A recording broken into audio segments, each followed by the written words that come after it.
Live from the Jasper Arts Center in Jasper, Indiana, the Indiana Debate Commission presents the second of 3 debates in the race for governor of Indiana.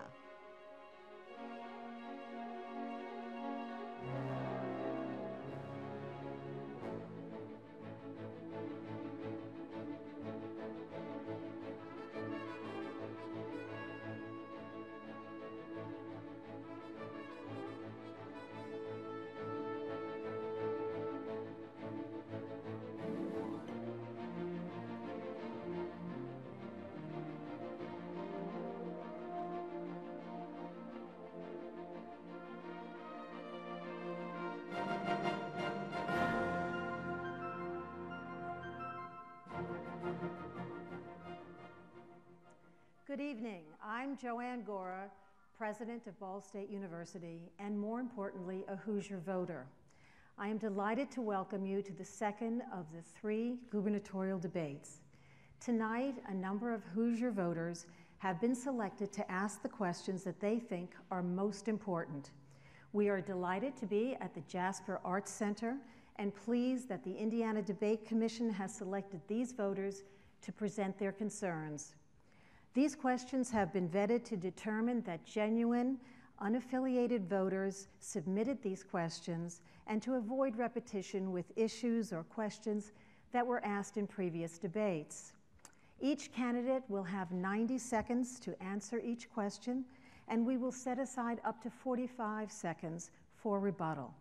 Each candidate will have the opportunity to present a 2-minute closing statement. I have reminded the audience that there will be no cheering or clapping or noise of any kind to distract from the candidates' remarks.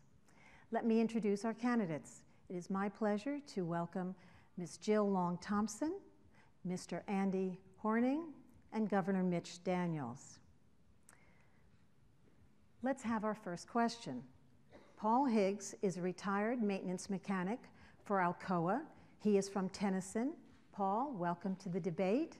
Go ahead and ask your question. Candidate Thompson will then go ahead and answer when you are finished. Good evening, everyone. With heating costs expected to rise sharply this winter, are you in favor of removing the sales tax on heating fuels? If not, why? Well, thank you, Paul, for that question. And I am in favor of removing the sales tax on heating oils, just as I am on suspending the Indiana state sales tax on the sales of gasoline. And I have called on Governor Daniels repeatedly to declare an energy emergency because with gasoline prices and fuel prices reaching all-time highs across the country and here in Indiana, I think Hoosier motorists and Hoosier families need a break. And it is within the jurisdiction of the governor's office to declare an energy emergency and suspend the collection of the Indiana state sales tax. We are one of only 7 states that even charges a sales tax on gasoline. I think the same, we should have a similar policy with home heating oil because we know that heating one's home is going to go up maybe 20–25% this year. Many families are strapped, and I would be in favor of eliminating the sales tax, collecting the Indiana state sales tax on home heating oil. Candidate Horning, your answer to the question on rising fuel costs. Well, actually, no.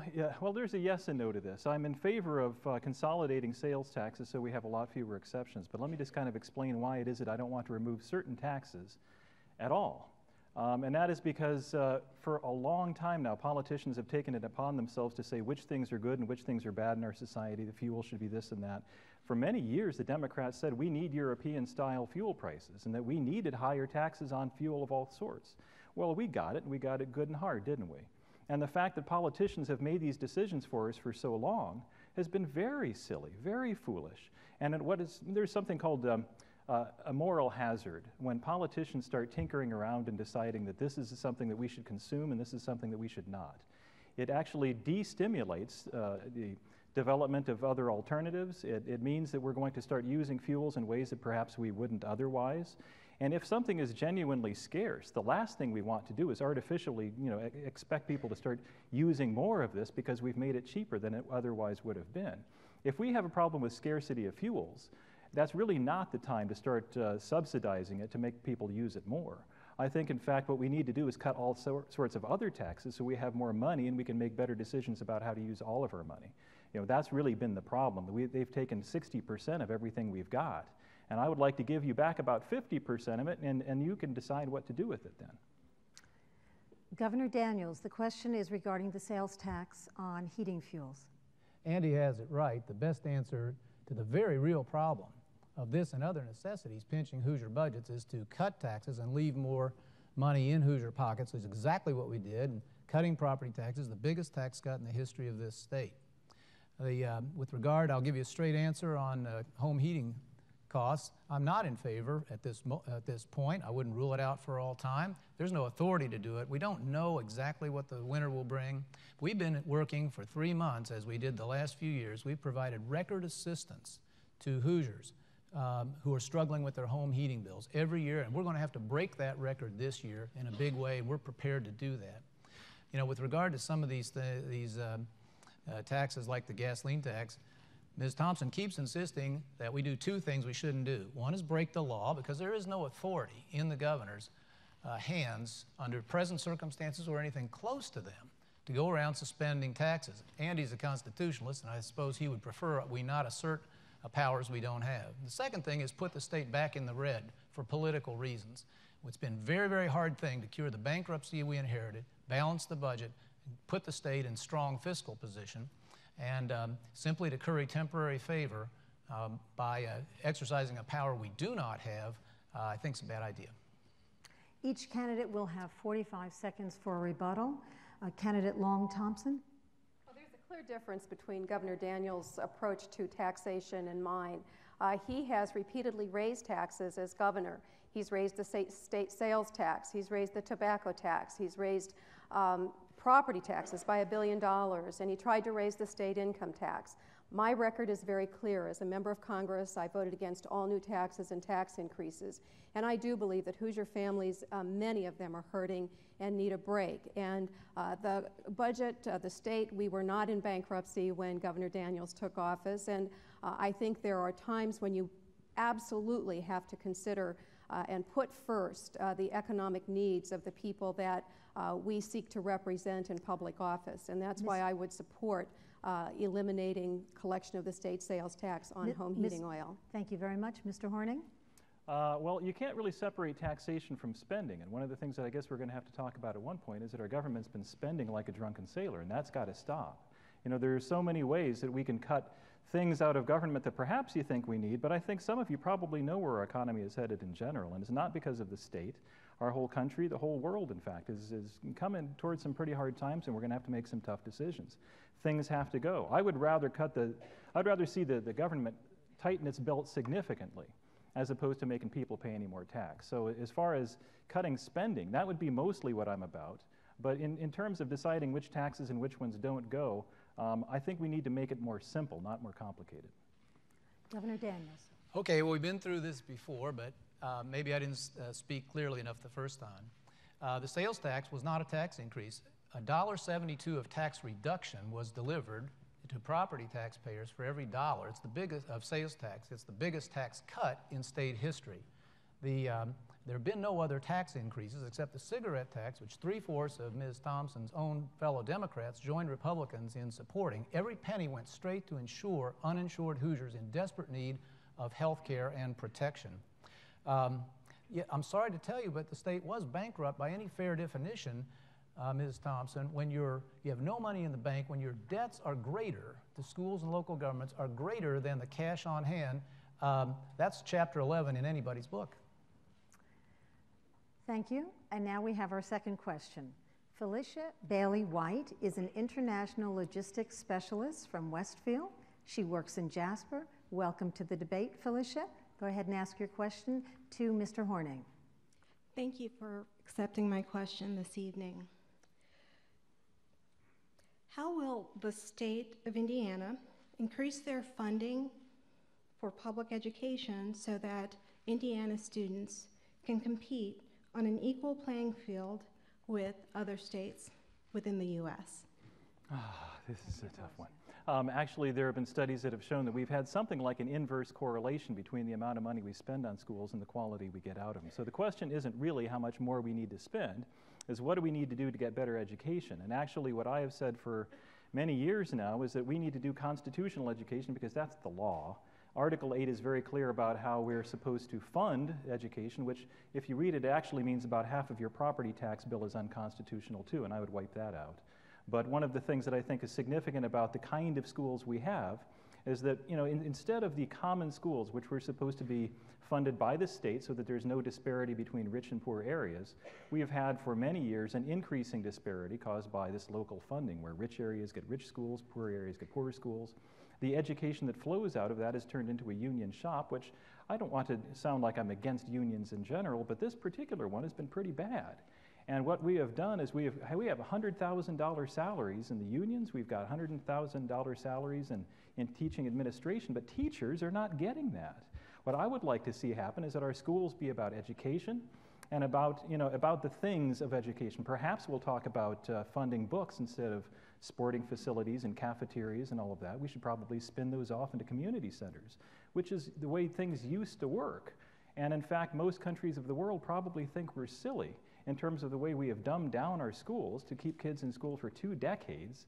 And when actually what we should do is prepare kids much better by the time they get out of high school. Governor Daniels, your answer to the question?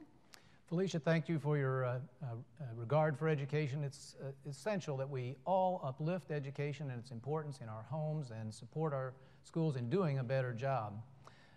You know, Hoosiers do love education. When you compare the money we spend in taxes on education with the money in Hoosiers' pockets, we're 3rd or 4th in America. We dig deeper than almost any state anywhere, and that's a good thing. Now, we have increased each year, even in the tightest budgets in over a half-century in Indiana, we have increased spending on public education, and we ought to keep doing that. But the huge opportunity to put more dollars where they really matter lies in more efficiency. Only 61 cents of every education dollar reaches the classroom by a generous definition that includes, for instance, the cost of the school board. Every penny of improvement would be over $100 million. You could hire 2,000 teachers with 1% improvement. And so we have taken action which is beginning to have an effect on gold-plated construction, in which Indiana was an incredible outlier, almost half again the national average construction cost. Next must come procurement and overhead, the overhead of duplicative administration. We have a marvelous opportunity to have smaller schools, smaller classrooms, better paid teachers, yes, free textbooks. If we can begin to move that 61-cent number upward and approach the level of other states where it is often well into the 70s and beyond. Ms. Long-Thompson, your response to the question about education? Education is a priority for me, and I feel very fortunate. I am the first in my family to go to college. I have an MBA and a PhD in business from Indiana University, and I'm a product of the public schools here in Indiana. And I, as governor, will ensure that we have the resources we need for public education, K through 12, as well as for higher education. One of the problems that we're facing here in Indiana is that we have had such an economic downturn. We have an unemployment rate that is higher than the national average. This summer we have been losing jobs faster than any other state in the union. And I have a plan for growing our economy, and it includes reform to education as well as to get our high school graduation rate up, as well as to reform our tax structure and to bring health insurance costs down. One thing I would not do, as Governor Daniels has proposed, is privatize the lottery to use funds for education. And I think probably the reason he has made the proposal he has is what he really wants to do is to privatize the lottery, as he has privatized the toll road and FSSA and prisons. And he's using that as sort of a little teaser to generate support for further privatization. Ultimately, to provide the funding we need, we have to grow the economy, and to do that, we need different leadership in the governor's office. Each candidate will have 45 seconds for rebuttal. Let's begin with Mr. Horning. Well, let me just use my time to just further the idea that, you know, education really should be about kids and not about money and not about unions and not about any of that stuff. And we really have kind of lost touch with that. Homeschoolers have shown that education doesn't have to be expensive at all. There are lots of alternatives out there that I would like to see stimulated. And I would rather see us start scaling down. The consolidation of schools starting in 1959 was a horrible mistake. And we have replaced with walking to school these huge buses and fleets and fuel costs, which we know are getting crazy. You know, the cafeterias that we now have to build, the gymnasiums we now have to build, these things have been taking away from the educational needs that our kids still have. And kids are born to learn. They'll do it if we just kind of, you know, give them the tools and let it happen. But unfortunately, we have taken too much power away from teachers. Governor Daniels? Well, more money is a starting point. We're for it. We've delivered it. And when we begin to get effective about the efficiency of spending, we'll deliver a whole lot more. But there are many problems in our schools that money won't solve. School discipline is a big one. I've now spent enough years talking to enough teachers to know that we have a real problem in which teachers and their administrators are hesitant to enforce the discipline without which learning cannot occur. We ought to immunize teachers against lawsuits and their schools. We'll do that. We ought to make it possible for teachers to deny or refuse to have in their classroom any student they cannot control. We've got to do more than simply add more money, although add more money we must. Ms. Long-Thompson?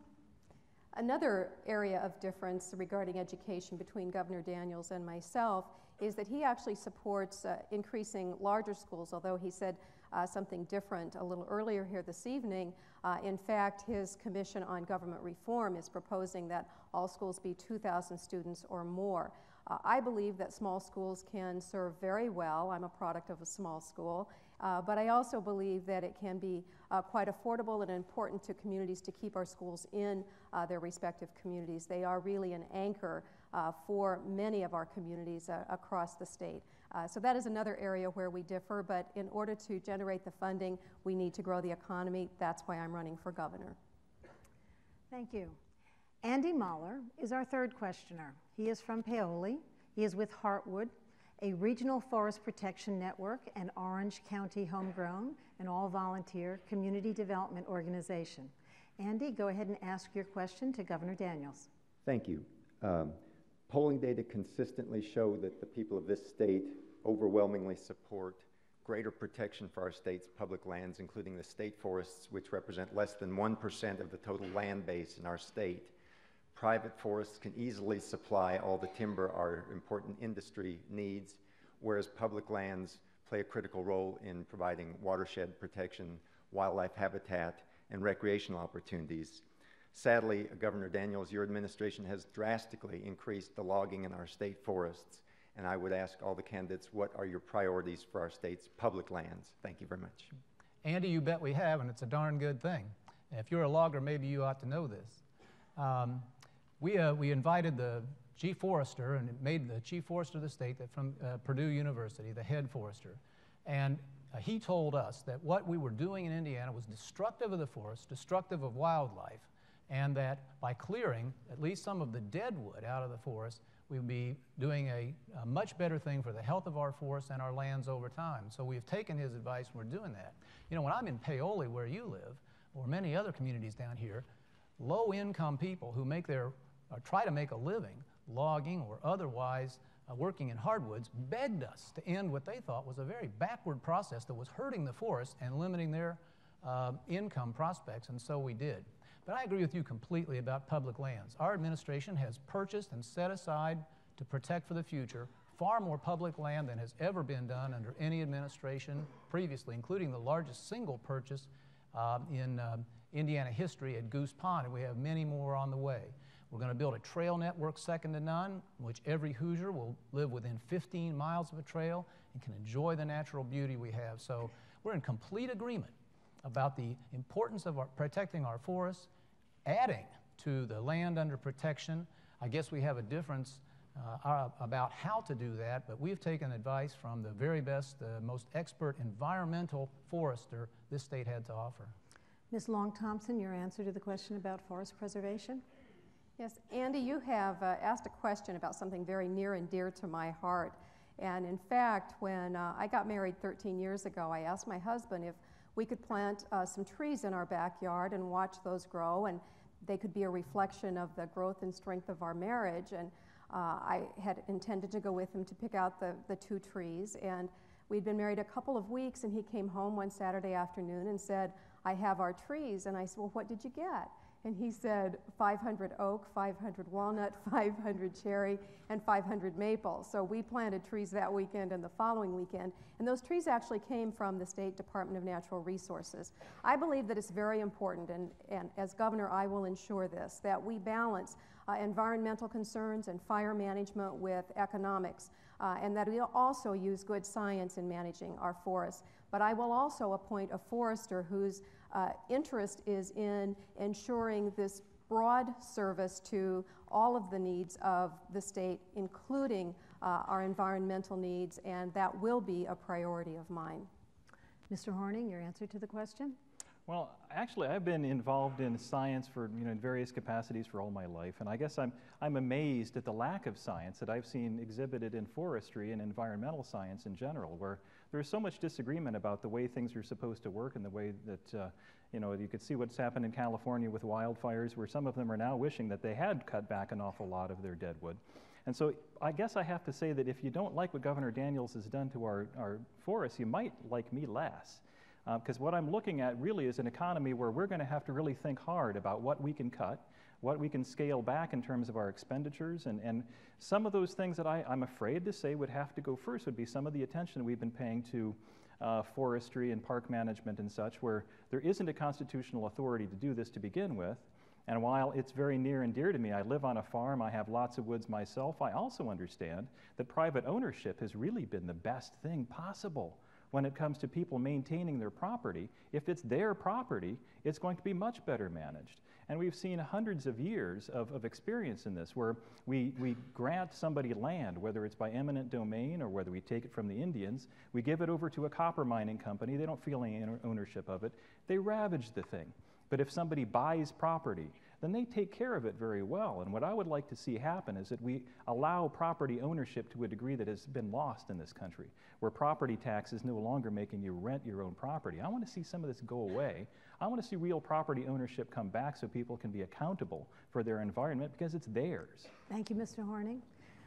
Each candidate will have 45 seconds for a rebuttal. Governor Daniels? Let me tidy up a couple of the untruths we've already heard tonight, not for the first time. No, we're not losing jobs faster than the rest of the country. 48 states have had their unemployment go up since April, and we are simply one of them in, as Andy said, a very shaky national situation.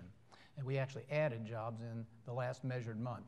The Kernan-Shepard report, a bipartisan group led by a former governor of your party, Ms. Thompson, did not recommend larger schools. It recommended that districts, that is the overhead, the administrative costs, could be reduced if we didn't have school districts that were smaller than a certain number. And they happen to be right. We are depriving ourselves of teachers, depriving teachers of the pay they deserve. Children are paying money for textbooks because we are losing money in overhead, and we ought to make some progress on it. Ms. Long-Thompson, your response? Well, one of the problems with the way Governor Daniels talks about the economy here in Indiana, and I think it's time for an honest discussion, is he only looks at one side of the ledger. He looks at jobs that are created, but doesn't look at how those get offset by the jobs that are lost. We, in fact, have more people unemployed this week than we had last week when we held the first debate up in Maryville.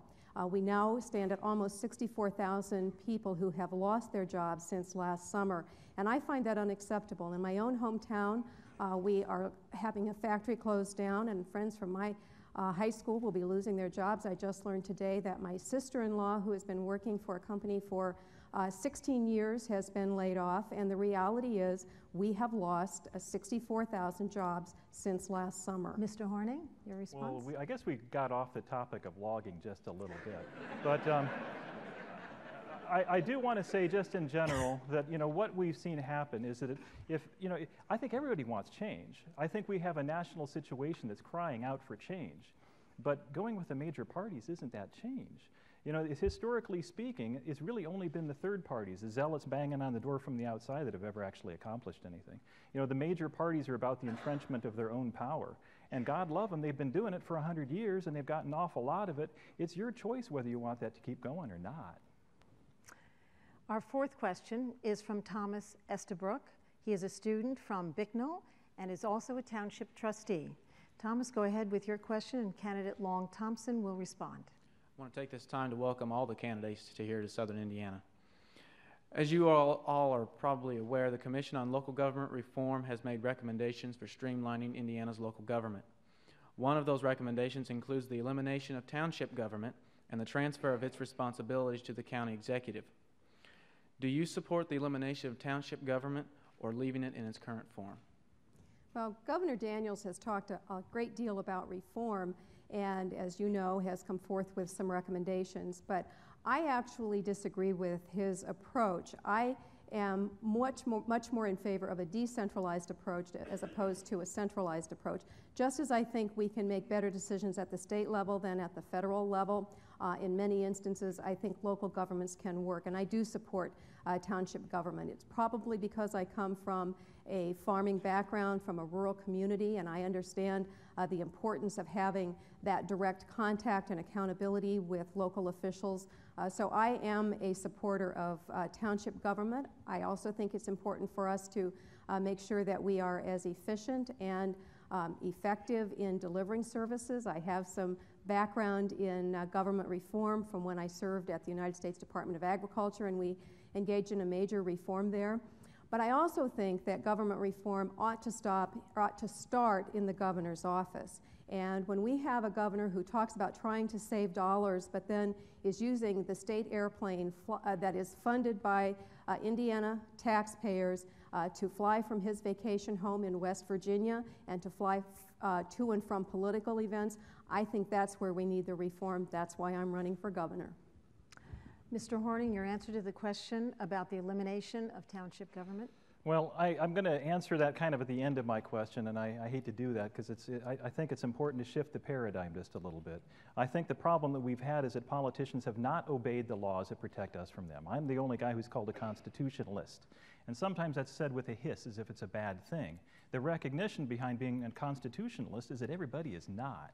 And that when we've got politicians who agree that the constitutions are not what we're doing right now at all, we have a problem. When they talk about amending it, why amend what they flout? If they're going to break the law, why not just start obeying the thing, and we wouldn't have the problems with the necessity of talking about amending this thing. I guess my focus is really getting you guys to understand what our Constitution says. If you look at my website, it's horningforgovernor.com, and look at my platform, it is the Indiana Constitution. Read my comments on it and see if you think that we need to tinker around with the design. We do not.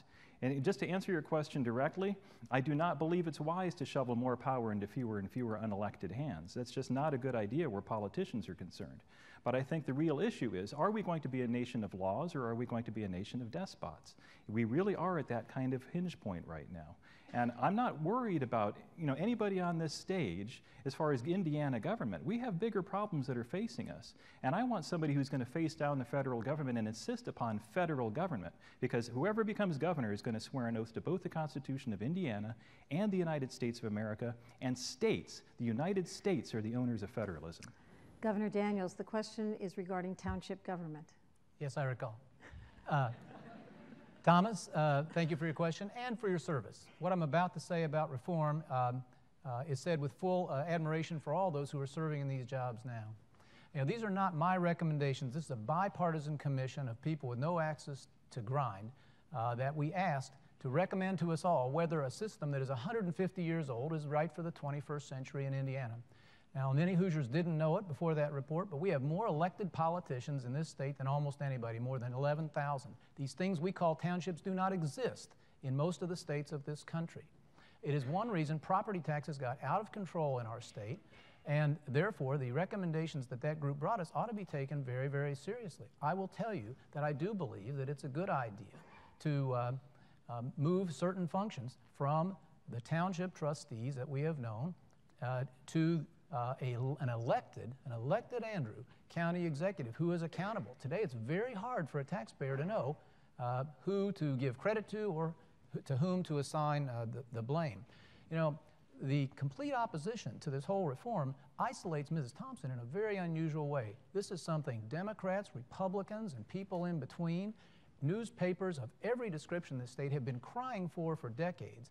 And we won't do all the things by any means that were in that Kernan-Shepard report. But I hope whoever's governor will embrace at least the spirit of reform and work with the next legislature to move Indiana out of the 19th century and into the 21st. Each candidate will have 45 seconds for rebuttal. This is about government reform. Ms. Long-Thompson? Well, I believe very strongly in government by the people, and because I come from a rural community, I think I have a real appreciation for the importance of having that connectivity to those who represent us. And I think centralizing government generally does not work, whether it's centralized at the national level or at the state level. And I think that we ought to work to include more people in the governmental process rather than fewer people. But I also believe that people at the local level have a much better understanding of what's going on in their respective communities. And that's why I believe that Governor Daniels' approach to reform is simply not workable. One size does not fit all. What might work for a highly urbanized county will not necessarily work for a more rural county. Mr. Horning? Can I just suggest that you don't need politicians as much as you think you do? I think if you look to see how Kiwanis and churches and Habitat for Humanity and other voluntary organizations have a voluntary collection plate, and they do good work. You know, these are the organizations that used to be the health, education, and welfare of our nation. They used to run schools and hospitals, and they were the ones who ran the charity schools. And this used to work. Now, to say that this is backwards is really to go back 3,000 years before we had this magnificent system that people have lauded for centuries now. You know, for the last couple hundred years, there have been other nations looking at the United States and saying, I wish we had that. And they came here in boatloads. Vietnamese boat people came with nothing. And they became famous about coming here with nothing and getting rich. That can happen again. Governor Daniels. It's interesting to note there are 2,600 units with the power to tax the property of Hoosiers, many of them unelected, not elected by anybody. There's duplication, there is overlap, there is waste everywhere, and it is not more accountable government, it's less so. This is not my opinion, this is the opinion of people who have looked at this from both parties and every vantage point for a long, long time, and we ought to make some forward progress. To take the position of my opponents that, first of all, my one opponent, not only against any reform of this mess, but also against property tax reduction, which is, I believe, the one way, by capping what the governments can take from taxpayers, we will finally, I believe, propel some reform. I hope it is bottom up, not one size fits all. But we ought not stand still. It's a very, very backward point of view. Our fifth question is from Mira Wasserman. She is a rabbi from Bloomington. She is also co-chair of the Monroe County Religious Leaders Organization, and she has a question about social services. Mira, please ask your question, and Mr. Horning will answer first. Thank you. In Monroe County, many low-income people have been hit hard by the modernization and privatization of social services. They find the system difficult to navigate and experience long delays when they seek help. Some have lost benefits, and our local social services are feeling the strain as more poor people are thrown into urgent need. As governor, what changes would you make to ensure that low-income Hoosiers receive the benefits to which they are entitled? Well, you can see what hasn't been working. Our trusting in the major parties has just not been working. And as far as the hopes, I understand that, you know, our war on poverty, which began long ago, had the best of intentions, but it's backfired.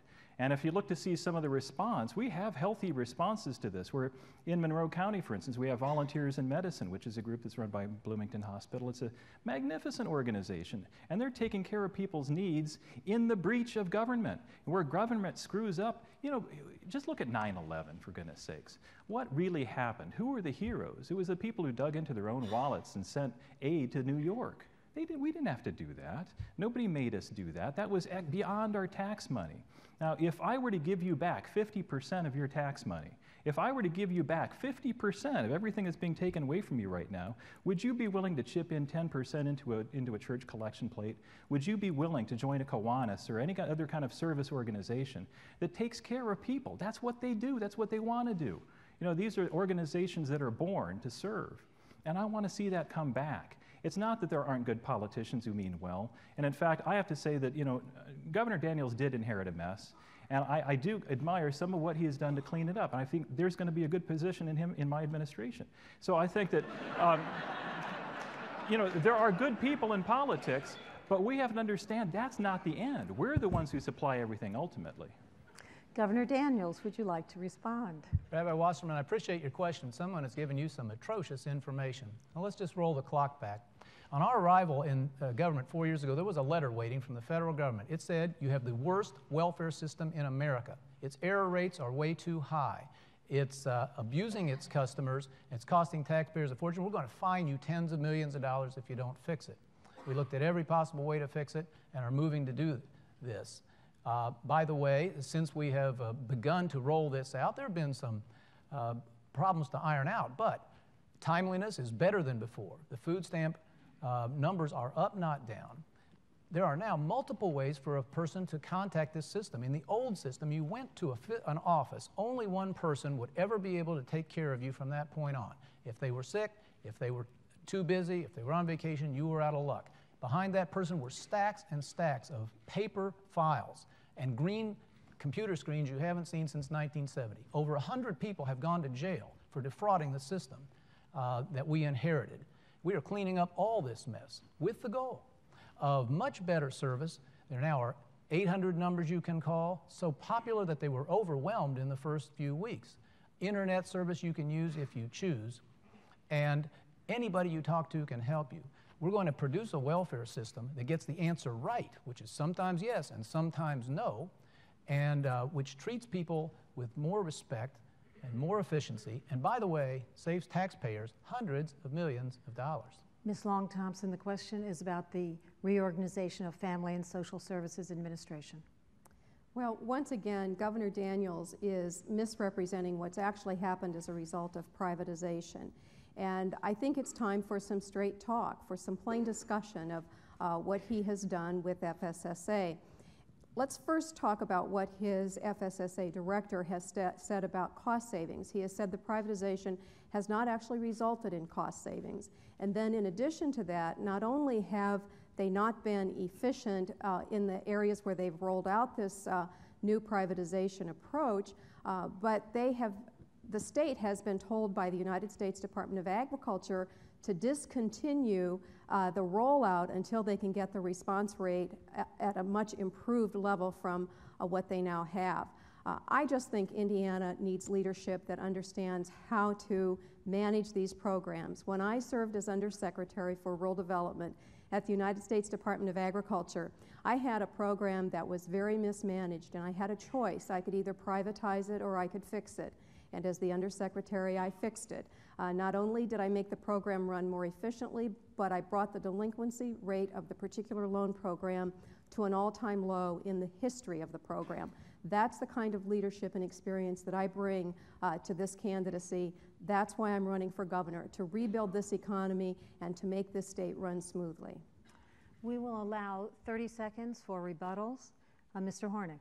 Let me just bring up one thing that kind of gets my goat, and that's the organization that takes kids away from parents. And we have had just egregious problems, and what really ought to happen is we should get rid of that whole bureaucracy. The DCS-CPS organization is bad to begin with. And what we really ought to do is make sure that nobody loses their child unless there's some kind of crime that's been committed. And we should have the same protections constitutionally that we have for any other crime. You know, when I propose we get rid of this, and we replace it with nothing, what I mean is that police and judges should do the job that they've already been commissioned to, and that parents should have rights under the Constitution. And when there's anything where their social services are involved, there's somebody that's going to have to be robbed in order to give money to somebody else. I want this to be done constitutionally. I want people's rights to be protected, and that hasn't been happening. Governor Daniels. Oh, Andy, in the name of children, please think about that further. Now, first of all, when we arrived, our state was the worst in America at welfare to work, and unfortunately the leader in child deaths. And there's nothing we've worked harder on. Now, to defend the old welfare system of fraud, waste, mistakes, abuse, and mistreatment of customers is frankly retrograde and unconscionable. But in your case, please have a look. The number of child deaths has been cut in half in this state. 0 is the goal, and it may never be attainable. But we have to do everything possible. The same system, which was failing children desperately just 3 years ago, is winning national awards today.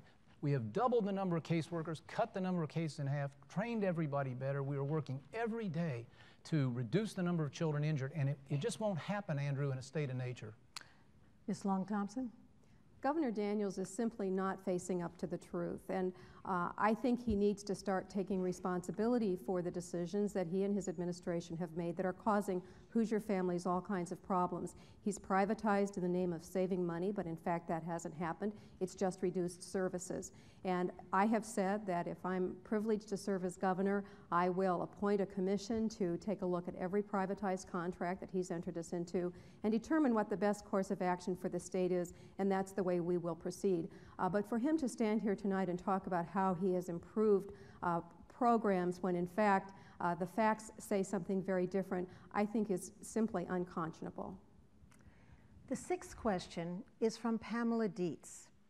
She is a pediatric nurse practitioner from Zionsville, and she couldn't be with us today, and so she asked me to ask her question about rural health care.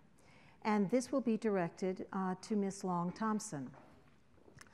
We have a crisis in health care regarding access to care for Hoosiers in the rural areas.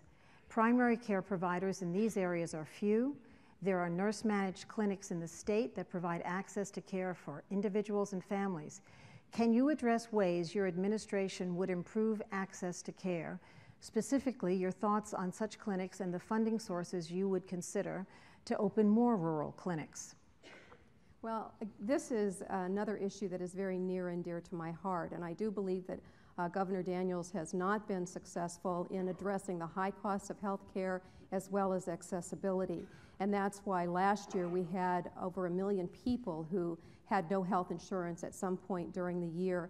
And there was just a study released today showing how much health care has increased in Indiana and how we spend more here in Indiana than in other states. And frankly, it's just not accessible. When I was serving as Undersecretary for Rural Development at the United States Department of Agriculture, I worked with a number of rural communities to help build clinics to make health care accessible and affordable. But we need to do something else, and we need to work hard and effectively to bring down the cost of health insurance here in Indiana.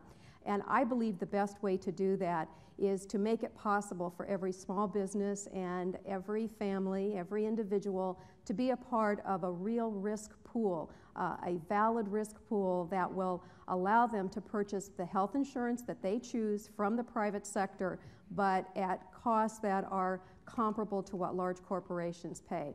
I've never thought it's fair that the price of your health insurance premium or the quality of your health care should be determined by the size of your employer. If we can get more people insured in our rural communities, that is going to help us to attract healthcare professionals and doctors to those communities, and that's what I'm going to do as governor. Mr. Horning, your answer to the question about rural health care? Well, I've been in healthcare for my whole life, and I know what healthcare ought to cost, and I know what happens when technology gets a hold of something. Generally, it makes the supply greater, the quality gets better, and costs come down. Look what happened with computers, TVs, all of the things that used to be exotically expensive are now mundane. Technology does that. Politicians don't. If you look to see what happens in the free market, where all voluntary, everything is just voluntary. You don't have to buy a cup of coffee from Starbucks. You might be able to get a cup of coffee for free in a gas station. The difference between that is that you can get what you want if we open it up to competition and if we let markets serve people. I got to tell you, businessmen are not the evil things that we've been taught over the years. These are guys that want to serve needs. And what frustrates me is we have set so many impediments in front of in fact, every level of medicine. Yeah, I got to tell you that there may not be any organization or any group of people that are more heavily regulated, taxed, and litigated than anybody working in medicine. The machines cost more, the tests cost more, the services cost more, because they have to pay more. Look at the doctor-to-office staff ratio now. It used to be a doctor and a nurse could have a whole office, but now you need a battalion of people to manage the paperwork. That's what politicians do. We need to get politicians out of the way and open up competition so that it is no longer such a big deal to open up another practice somewhere. You don't have to group in with a major medical organization in order to take care of your paper costs. You know, you could have just a doctor and a nurse in an office again. I want to see that. Governor Daniels. Ensuring better access to affordable health care is a major goal of this state and every state. and one in which our state has made great progress. Our RX for Indiana program has helped 250,000 Hoosiers, think about that number, 250,000, to drastically slash their prescription drug costs. We've told the pharmaceutical companies one form, one application, 1-800 number, one way to contact you that anybody can learn how to help somebody do in 10 minutes. Our HIP plan, our Healthy Indiana plan, supported by a massive bipartisan majority in both houses, is off to a great start. 30,000 families have qualified for that health insurance.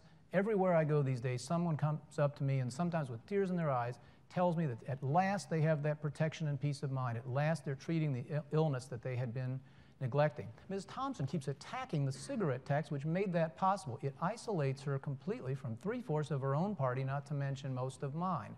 You know, we recently were found the 3rd best state in America in reducing our number of uninsured. Now, we've got a long, long way to go. And we need the help of people watching tonight to contact uninsured, low-income people and tell them about HIP. You know, the pooling idea that she has, a little news bulletin for you, ma'am. It's in law in Indiana right now. We worked with members of your party to do it. It won't help much. It doesn't work very well, but it's one more tool, and I'm glad we have it. But, you know, it really is a matter of our working every day to make HIP available to all those who qualify and haven't yet accessed it. Thank you. Because of time constraints, we're not going to have rebuttals to that question, and we're going to go to the next question. There will be 1 minute to respond to this next question. And Governor Daniels, since I went out of order in the last question, this question is for you. It's happening to me. Bob Lynn from Bloomington works in information technology. He was unable to be with us tonight. His question is this: in light of record fuel prices, flood-related changes in infrastructure priorities, and growing interest in light rail, please outline your transportation policy priorities for Indiana and the reasoning behind your position. 1 minute answer each, no rebuttals. The first priority was to begin honoring the promises, the empty promises made to Hoosiers. When we arrived, there was a $3 billion gap between the promises politicians had made and any prospect of money to pay for them. And so we did do a certain transaction involving the Indiana Toll Road. It was a slam dunk success for this state. $3.8 billion without a penny of taxation or a penny of borrowing left to our kids, not to mention $4 billion invested in a much better toll road. Without that transaction, there is no I-69, there is no 231, no 31 in the north, Fort to Port Road, bridges at Louisville, or 200 other projects in Indiana. Some of it found its way into rail in the northwest corner because we funded the Regional Development Authority that the Northwest had never had before, and their first choice was mass transit. This doesn't solve all our problems for all time, but Indiana's in a unique position. 49 other states are anguishing tonight about an infrastructure crisis, a shortfall that they have not solved, and many of them are trying to imitate exactly what we did. Ms. Long Thompson, your response to the question about transportation priorities. Well, again, I think Governor Daniels needs to face the truth regarding the privatization of the toll road in northern Indiana. The fact is that it was undersold at a sale price, and the $3.8 billion will be recouped by the foreign consortium in somewhere between 15 to 20 years, which means for 55 to 60 years, tolls that should be coming to us for our infrastructure will not just be going outside of Indiana, but outside the United States of America. And they have doubled the tolls. We could have done the same thing and had more resources for infrastructure. And I think privatization in this case is another example of how it simply does not work in many, many cases. And so what I have said I will do, again, is look at every privatization contract, but I am also going to work to grow the economy, work with the federal government. I have a good record of bringing federal dollars back to Indiana for projects like the Hoosier Heartland Industrial Corridor, as well as for airports and other infrastructure, and I will grow the economy and look for those dollars from the federal government. The short answer is fix it first. I know that my opposition to I-69 makes me kind of alone on this stage. And the reason for that is because I think we have a long history of politicians making decisions that turned out to be bad. When we decided to create federal subsidies and state and local subsidies for roads, we basically killed public transportation. You really can't do it both ways. If you subsidize something, you're going to kill something else. And when we decided that we were going to invest in hydrocarbons the way we have, where, you know, it's obvious that rail is more efficient. What we never should have done is allowed politicians to get involved in that decision-making process. Now, we do have commitments, and Governor Daniels is correct. We did kind of overextend ourselves, but we've done it for a very long time, for 50 years or so. And I think that we have to honor those commitments as best we can, but that means no more new stuff. I think that we have problems that are about to hit us, and I think some of you know it, that are going to mean that we drastically have to cut things back. And that means I want to fix what we've got and concentrate on things like well, I live on a dirt road, for goodness sakes, and it's an awful condition, and we need to improve our rural roads. Thank you. We will now have closing statements of no more than 2 minutes. Ms. Long-Thompson? Well, I'm running for governor because I think Indiana needs new leadership that will take us in a new direction on economic growth and development. And I am so honored to be here this evening, and thank the Indiana Debate Commission for providing this forum opportunity to give us an opportunity to talk about what we believe is the right direction for Indiana to go. Frankly, things aren't going as well as Governor Daniels would have you believe. We have been leading the nation in job loss. We've lost more jobs since the debate last week in Maryville. We now stand at 64,000 jobs lost since last year. We are one of the highest states in terms of business bankruptcies. I'm very fortunate. I'm the first in my family to have gone to college. I have an MBA and a PhD in business from Indiana University. I have experience creating jobs from when I served as Undersecretary for Rural Development at the United States Department of Agriculture, and I have a plan for getting Indiana back on track. It's a plan that includes reform of our overall tax structure, to give to businesses real incentives that will help them to create good paying jobs, and a tax structure that will be fair to homeowners. And my record on taxation is clear. As a member of Congress, I voted against every new tax and tax increase, and I'm going to work to keep taxes low for Hoosier families and businesses all across our state. I'm also going to work effectively to bring down the high cost of health insurance, and contrary to what Governor Daniels would have you believe, he has not created pools, and that's why we continue to see health insurance costs run higher here than in other parts of the country. But I'm also going to work to reform our education system, to give our schools and our students and our teachers the flexibility that they need to teach to the needs of the student rather than to a standardized test. And I'm going to stop this privatization madness of Governor Daniels. I bring to this candidacy experience and a real commitment to turning Indiana around. Again, I thank you for this opportunity, and I look forward to working with Hoosiers across the state to get Indiana back on track. Mr. Horning?